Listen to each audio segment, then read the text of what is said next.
Chapter 4. Even when her turn for sleep came, Celaena lay awake.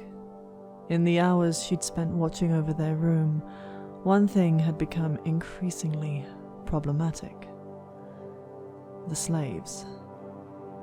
Perhaps if Arobin had sent someone else. Perhaps if it was just another business deal she'd found out about later when she was too busy to care. She might not have been bothered by it. But to send her to retrieve a shipment of slaves, people who'd done nothing wrong, who only dared to fight for their freedom and the safety of their families. How could Arobin expect her to do that? If Ben had been alive, she might have found an ally in him. Ben, despite his profession, was the most compassionate person she knew. His death left a vacancy that she didn't think could ever be filled. She'd sweated so much that her bedsheets had become damp, and slept so little that when it became dawn, she'd felt like she had been trampled by a herd of wild horses from the Elway grasslands. Sam finally nudged her, a none too gentle prodding with the pommel of his sword. He said, "You look horrible."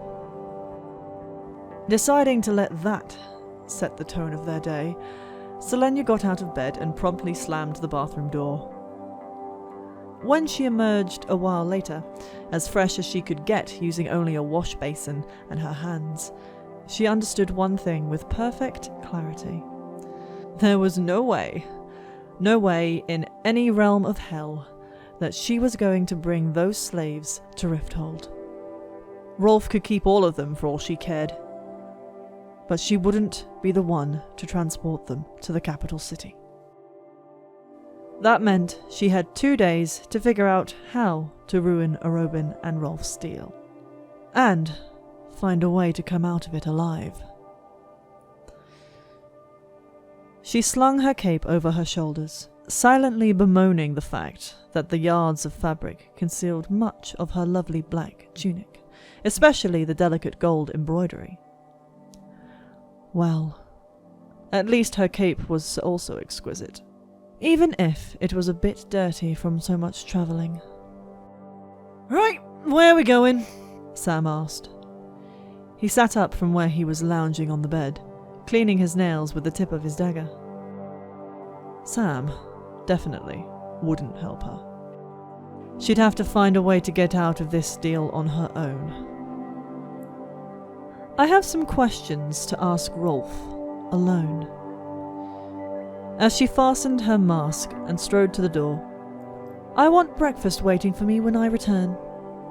Sam went rigid, his lips forming a thin line. What?" Celaena pointed to the hallway, towards the kitchens. "Breakfast," she said, slowly. "I'm hungry." Sam opened his mouth, and she waited for the retort, but it never came.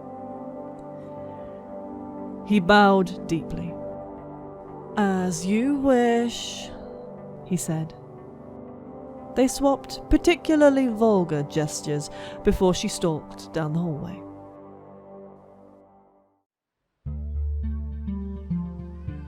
Dodging puddles of filth, vomit, and God knows what else, Celaena found it just a tad difficult to match Rolf's long stride. With rain clouds gathering overhead, many of the people in the streets, raggedy pirates swaying where they stood, prostitutes scrambling past after a long night, barefoot orphans running amok, had begun to migrate into the various ramshackled buildings.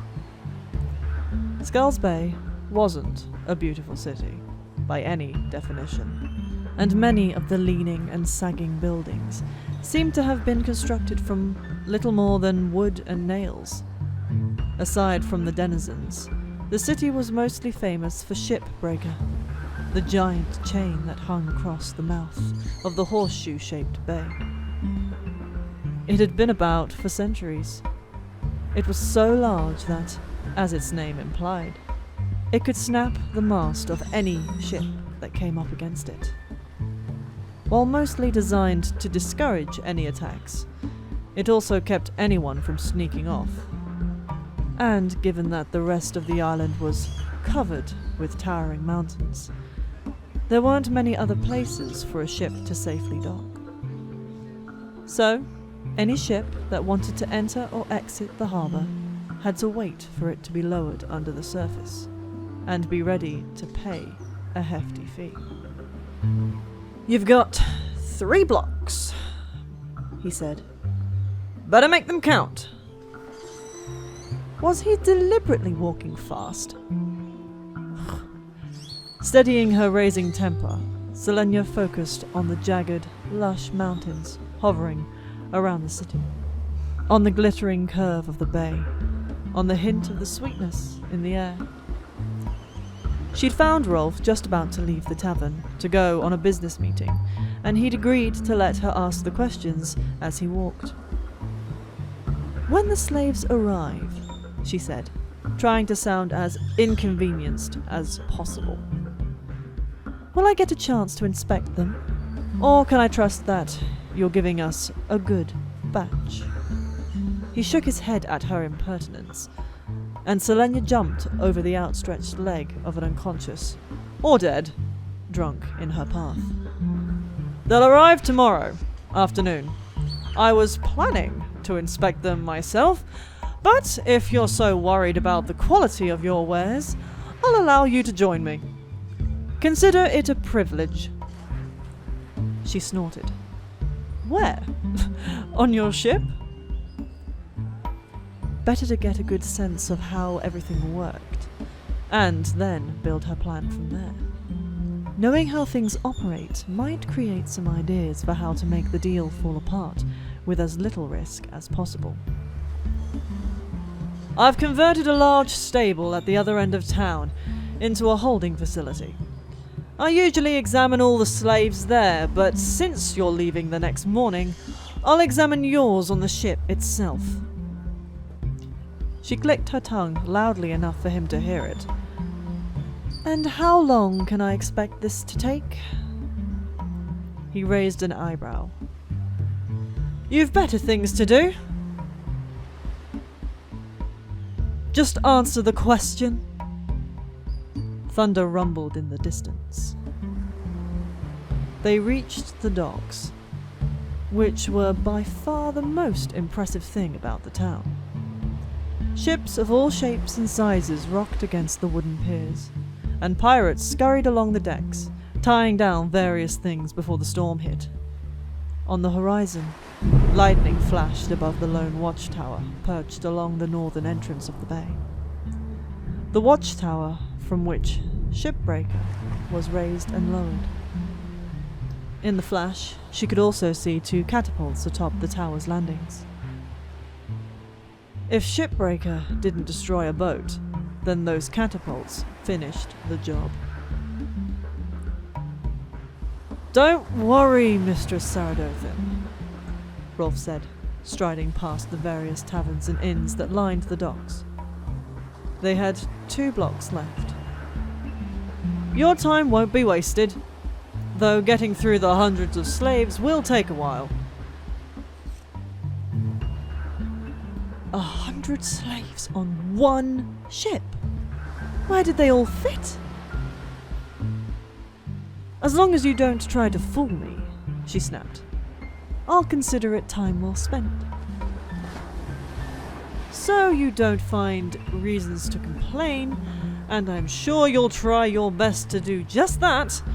I have another shipment of slaves being inspected at the holding facility tonight. Why don't you join me?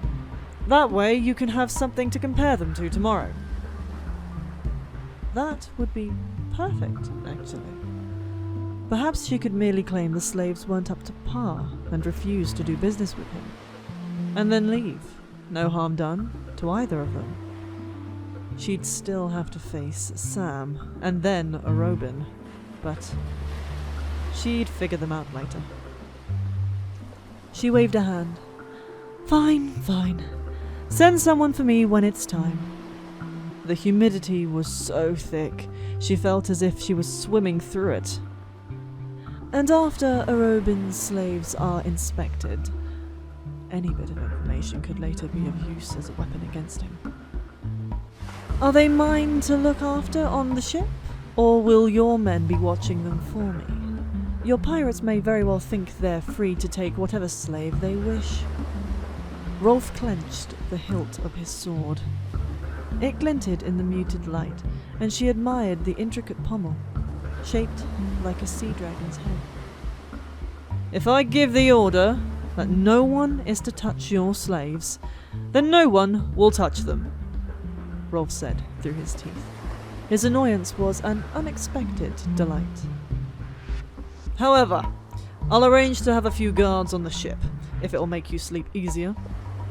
I wouldn't want Arobin to think I don't take his investments seriously. They approached the blue-painted tavern, where several men in dark tunics lounged out front. At the sight of Rolf, they straightened, saluting him. His guards? Why hadn't anyone escorted him through the streets? That will be fine, she said crisply. I don't want to be here any longer than necessary. I'm sure you're eager to return to your clients in Rifthold. Rolf stopped in front of the faded door. The sign above it, swinging in the growing storm winds, said the Sea Dragon. It was also the name of the famed ship, which was docked just behind them, and really didn't look all that spectacular anyway. Perhaps this was the Pirate Lord's headquarters, and if he was making her and Sam stay in a tavern a few blocks away, then perhaps he trusted them as little as they trusted him. I think I'm more eager to return to civilized society, she said sweetly. Rolf let out a low growl and stepped onto the threshold of the tavern. Inside it was all shadows and murmuring voices, and reeked of stale ale. Other than that, she couldn't see anything. One day, Rolf said, too quietly, someone's really gonna make you pay for that arrogance. Lightning made his sea-green eyes flicker. I just hope I'm there to see it. He shut the tavern door in her face. Celaena smiled, and her smile grew wider as fat droplets of rain spattered on the rust-coloured earth, instantly cooling the muddy air. That had gone surprisingly well.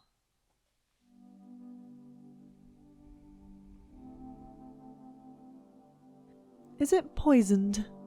She asked Sam, plopping down on her bed as a clap of thunder shook the tavern to its foundations. The teacup rattled in its saucer, and she breathed in the smell of freshly baked bread, sausage, and porridge as she threw back her hood and removed the mask.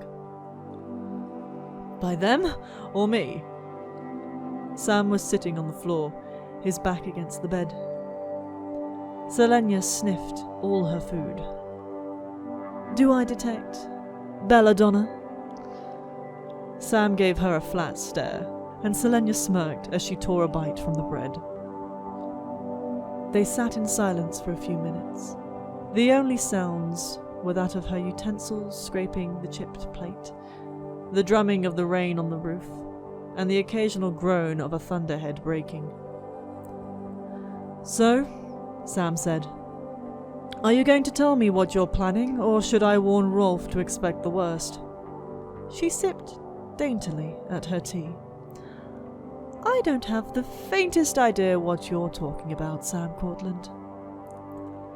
What sort of questions did you ask him? She set down her teacup, rain lashing the shutters, muffling the clinks of her cup against the saucer. Polite ones. Oh, I didn't think you knew what polite meant. I can be polite when it pleases me. When it gets you what you want, you mean? So, what is it you want from Rolf? She studied her companion. He certainly didn't have any qualms about the deal. While he might not trust Rolf, it didn't bother him that hundreds of innocent souls were about to be traded like cattle. I wanted to ask him more about the map on his hands. Damn it, Celaena! Sam slammed his fists on the wooden floor. Tell me the truth! Why? She asked, giving him a pout. And how do you know I'm not telling the truth? We've grown up together! Sam stopped at the foot of her bed. You don't think I don't know how to tell when you're cooking up a scheme? What do you want with Rolf? If she told him, he'd do everything in his power to prevent her from ruining the deal. And having one enemy was enough. With her plan still unformed, she had to keep Sam out of it. Besides, if worse came to worse, Rolf might very well kill Sam for being involved, or simply for knowing her. Maybe I'm just unable to resist how handsome he is, she said. Sam went rigid. He's 12 years older than you.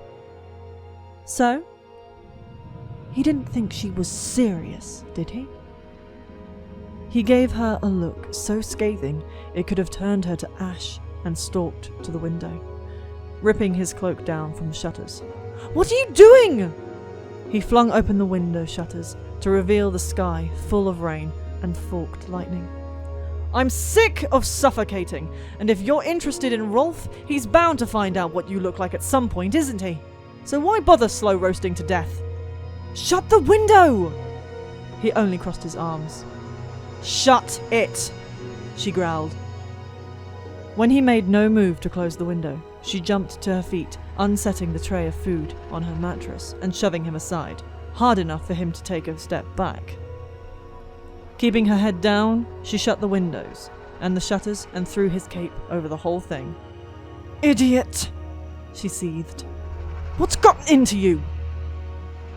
Sam stepped closer, his breath hot on her face. I'm tired of all the melodrama and the nonsense that happens whenever you wear that ridiculous mask and cloak. And I'm even more tired of you ordering me around.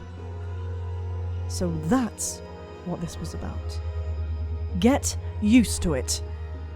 She made to turn to her bed, but he grabbed her wrist. Whatever plan you're concocting, whatever bit of intrigue you're about to drag me into, just remember that you're not head of the Assassin's Guild yet. You still answer to a Robin. She rolled her eyes, yanking her wrist out of his grasp. Touch me again, she said, striding to her bed and picking up the spilled food, and you'll lose that hand. Sam didn't speak to her after that.